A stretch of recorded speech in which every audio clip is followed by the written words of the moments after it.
You never know how far away you are from an amazing archaeological discovery. There could be hidden wonders below every street you walk down. There might even be some hiding in the walls of your home. There's rarely a month that goes by without a stunning discovery from the distant past coming to light somewhere in the world. And we've put the very best of the most recent discoveries together for you in this video. We tend to think of woolly mammoths as being relics of the ancient world, much like dinosaurs. That's not totally accurate.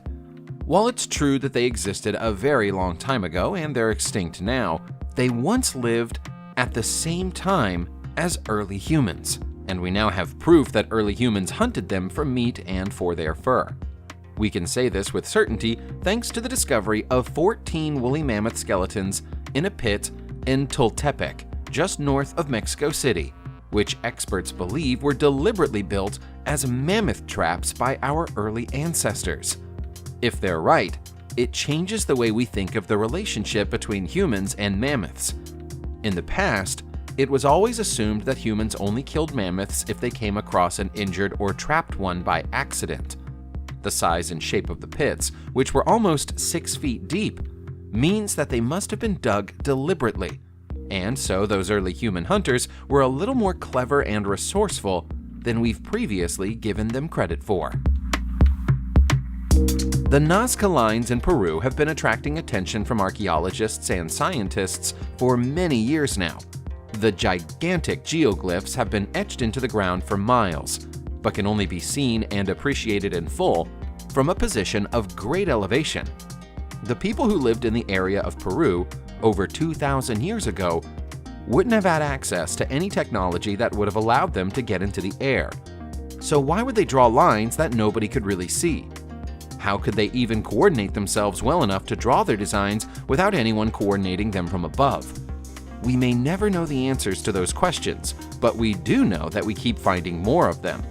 A Japanese team from Yamagata University have just located more than 100 previously unseen figures, which they've dated to approximately 1,900 to 1,800 years ago. Some of the new designs look like animals and birds that live on Earth, but there are also some monstrous pictures and alien-like creatures too. Some archaeological discoveries hide in plain sight. There's been a huge stone wall running 71 miles in the west of Iran for at least 1,600 years, but nobody's ever bothered to pay it any attention before. In terms of length and size, it's comparable to the famous Hadrian's Wall built in Great Britain by the ancient Romans, but doesn't enjoy any of that wall's profile or recognition. Experts say that more than 35 million square feet of stone would have been used to build the wall, which would require a huge workforce here and now, let alone back then. At various points along the wall, traces of pottery have been found, as well as remnants of old structures and buildings, which have almost totally crumbled away. Interestingly, although the existence of the wall has never been recorded in any official document, people who live close to it have been aware of it for generations and call it the Gari Wall, although the origin of the name is unknown. We have no idea who built it or why it was built, but from what little remains, we can say that it was likely 10 feet high and 13 feet thick, so it may have had defensive properties. Ancient tombs run like labyrinths in and beneath the Jiangxi province in East China, so it's little wonder that we haven't got around to discovering everything they're hiding so far.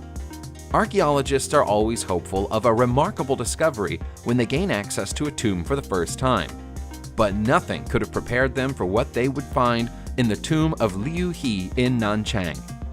There were more than 2 million copper coins in the tomb, with a weight of more than 10 tons and an approximate value of $175,000.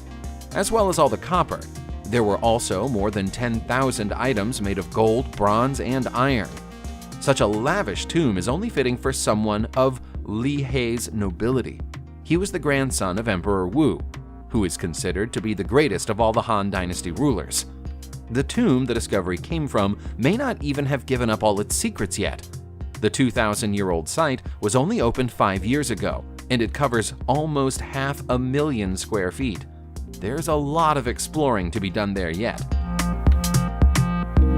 The better our technology becomes, the better our chances of finding things left behind by the people who came before us.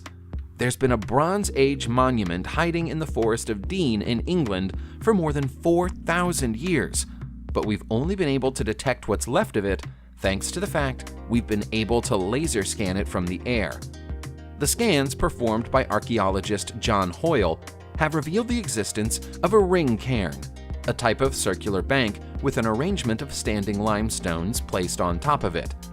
Nothing that closely resembles it has been found anywhere near it in Gloucestershire, making the newly located feature unique within the area.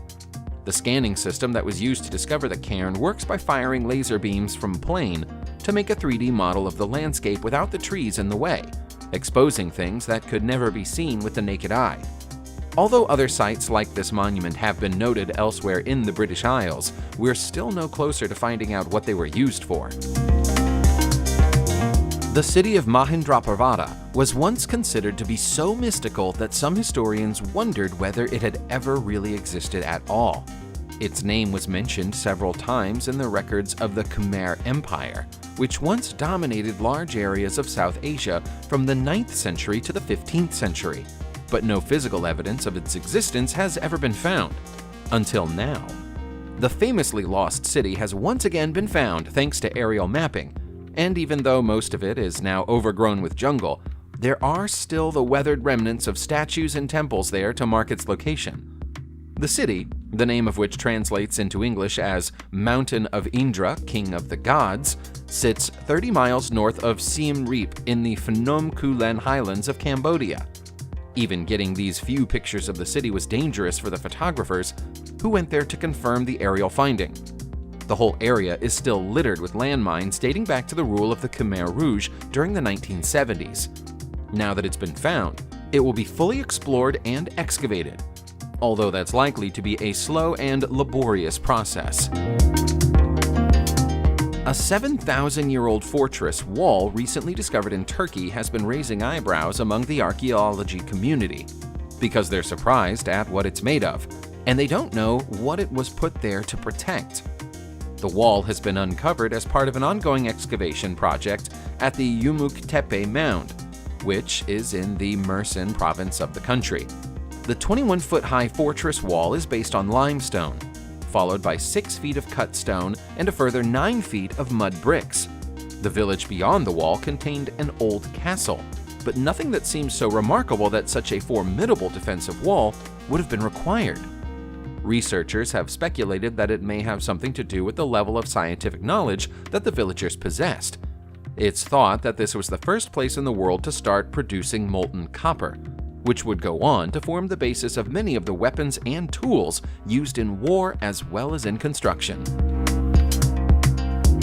So long as human beings are willing to pay high prices for attractive decorative items, there will always be a market for pearls. That must make this pearl especially valuable, because it's the oldest naturally occurring pearl ever discovered.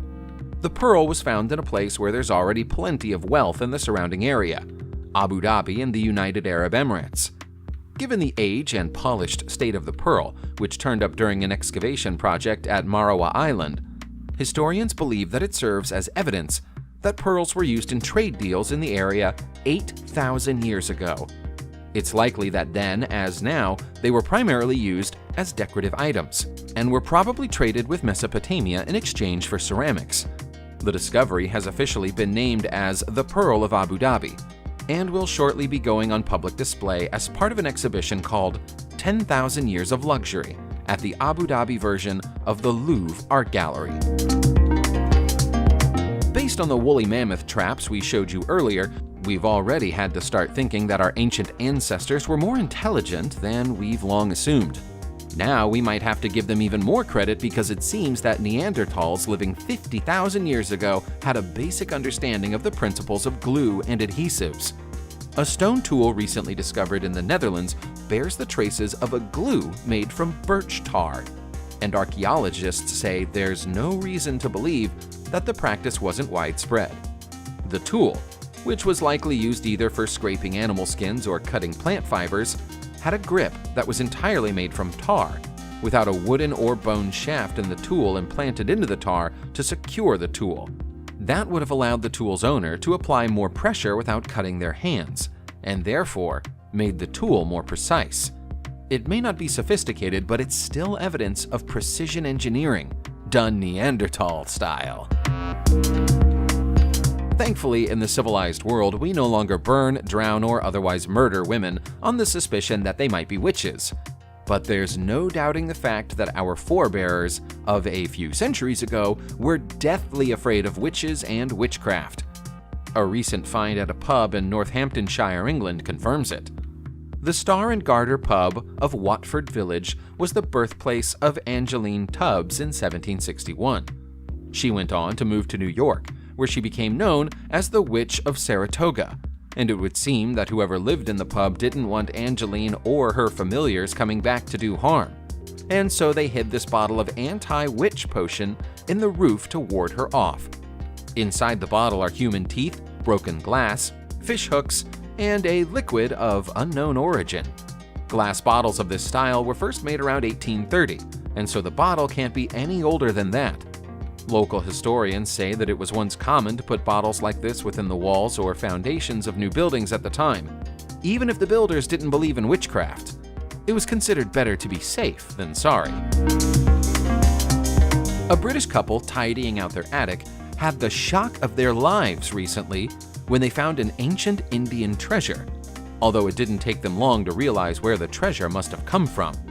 One of the couple, who didn't wish to be named, is a direct descendant of Major Thomas Hart, a British soldier who fought against Indian forces led by Tipu Sultan in 1799. Hart and his troops won the battle, and it would appear that he kept some of the legendary Indian freedom fighters' possessions as trophies of his big win. The items had been under a blanket in the home, and are thought to have been moved around between the family for centuries without ever properly being looked at. Among the collection is a flintlock gun and a golden sword, and also a sword which has a Hyder symbol. That marks it out as the property of Tipu Sultan's own father, and therefore makes it unlikely he'd have given it up voluntarily. The hoard should technically be worth millions of dollars, although some people feel that the goods should be classed as stolen and handed back to India. Pictish artifacts are hard to come by, and Pictish cross slabs might be the hardest artifacts to come by even within that collection. Less than 50 of the marker stones have ever been found, and that's what makes the recent discovery of one in relatively good condition in Dingwall, Scotland, so remarkable. The stone, which is approximately 1,200 years old, would have been placed just outside a Pictish settlement of the time as a warning about who lived in the nearest village. Stones like these were supposed to put barbarians and other potential invaders off the idea of coming looking for a fight, or for anything to steal. That mindset explains why there are so many swords and shields carved on the stone, along with animal-headed soldiers and fearsome mythical beasts. Strangely, we've only been shown one side of the stone so far. The team who found it are keeping the other side a secret while they perform some more research. That makes us very curious about what they found, although we're sure they'll let us know eventually. Subscribe to the channel and turn on notifications, and you will be the first to know when a new video comes out. Thank you for watching, and see you soon.